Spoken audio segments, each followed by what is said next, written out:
So in this video, I'm going to talk about the latest news on the injury front, as well as some interesting discussion about Sam Draper. We've always had the passion and the iron will.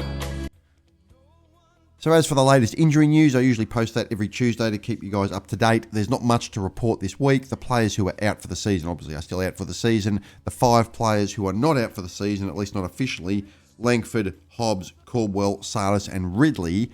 The only movement we see there is that Langford may play some VFL minutes this week.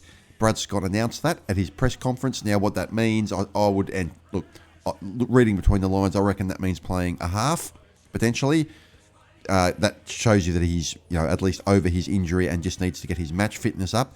So I think there's a pretty good chance if Langford does come back in the VFL this week, he would then play the following week against St Kilda. That would be my reading on that. And I think that is a good move. I think we need senior players around the younger players. Playing young players in itself isn't just development. You can't just play a young player and say, oh, good, we've played them, therefore they're developing. One of the things you need when you're developing young players is to have a few senior players around them. We all saw what happened when GWS and Gold Coast first came into the competition and got belted every week with minimal experienced players around them. I think you do need some senior players in there to provide that guidance. And if you look at all the good young players in the competition and where they came from, they often come from systems where they developed under good leadership when they were young themselves, with good senior players around them. So I want Langford back in the team before the end of the year. I think it'll help the team. I think it'll help the young players. And regardless of what Langford's status is next year, whether he stays at the club or gets traded or whatever, certainly he's one of our better players, and I think it would be beneficial if he's back in the side. Let me know what you guys think. I'd like to know in the comments. So the next thing I wanted to talk about was Sam Draper. So it's been assumed recently that Sam is going to leave. That is not news. We don't know that for certain, but that seems to be where things are headed. And it's been assumed that he was going to go to Brisbane. But a spanner may have been thrown in the works because Matthew Nicks, the Adelaide coach, has called Draper in a bid to lure him to South Australia. Of course, Sam Draper is from South Australia. Now, the reason that Adelaide sort of fell out of favour, at least according to what the pundits were saying, is that they extended by 3 years the existing ruckman, Riley O'Brien. So if they did that, that obviously affects what they do with Draper, because how does it work? Is he going to be the number 1 ruckman? Is he going to be the number 2 ruckman? He's better than the number 2 ruckman. Is he going to spend time forward? All those sort of things. You would want to know that. So Matthew Nicks called him up and spoke to him, which is, quite a bold move coming from the team that's currently on the top of the ladder.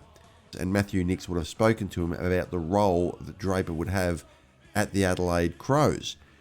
This, obviously, if you want Draper to remain at Essendon, is further bad news, because instead of Draper having 2 options, with Essendon being one of them, there are now 3 options, with Essendon being one of them. But what it brings into question is what Essendon should get for him. Now, you may have heard things on the news about compensation picks and all those sort of things, but what exactly does it mean? Because you hear about it, you read it in the paper.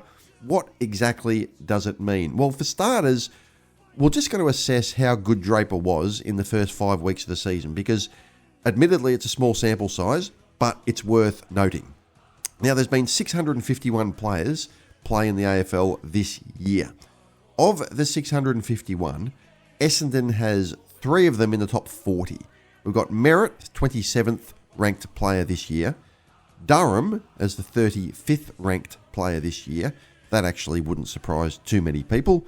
They're probably, arguably anyway, our 2 best players. I'm sure Martin is pretty high up in there as well. But Draper actually comes in as our 3rd best player this year on his small sample size of 5 games, as the 38th best player in the competition out of 651. That is well inside the top 10% of players in the season based on what he has shown in the games that he played. So that means that he's going to be worth a fair bit, and we're going to want some sort of compensation. So how exactly does it work? So basically, the compensation is structured around 5 bands. Band 1, first round of the draft. Band 2 is the end of the first round. Band 3 is the second round of the draft. Band 4 is the end of the second round. And Band 5 is the third round. And these are dependent upon a formula taking into account the player's age, his contract value, and also the length of the contract. So if Draper, for example, was to sign a contract worth $900,000 a year over a long period of time with the Adelaide Crows, that would put him into the top 5% of players, well, we think into the top 5% of players with comparable contracts like that, and that would translate into a pick immediately after Essendon's first round pick. So if we have pick 4, we would then get pick 5. If we have pick 2, we would then get pick 3, etc., etc. If Draper's salary and length of contract at Adelaide was somewhere in that next range, they're not the top 5%, but from the 6 through to 15%, then it falls into the next phase, the end of the first round. So you get a pick at, whatever the end of the first round is, pick 20, pick 25 or something like that, once you take into account all the father, sons and academy picks and things like that. So it's the difference between getting maybe pick 5 or maybe pick 25 potentially. So it's a big difference having a first round band 1 or an end of first round. And it appears that Adelaide would pay Draper a large amount of money on a time frame that is, perhaps 4 to 5 years, which hopefully, for our sake, would trigger a band 1 compensation. And as you can see from the figures, Draper, being our third best player, at least on the small sample size of this year, is not insignificant. He was not as good as that in previous years. I've been critical of him in the past, but based on what he's produced this year, he was an excellent player for us. And if we can get a 4 or 5 number draft pick for him, I think that would be fair compensation. We could even use that compensation pick, given that we'd have 2 picks back to back, to pick up a young ruckman if he was available, someone like Cooper Duff-Tytler, who most people seem to think will go somewhere in the top 5. He was talked about as a number 1 pick.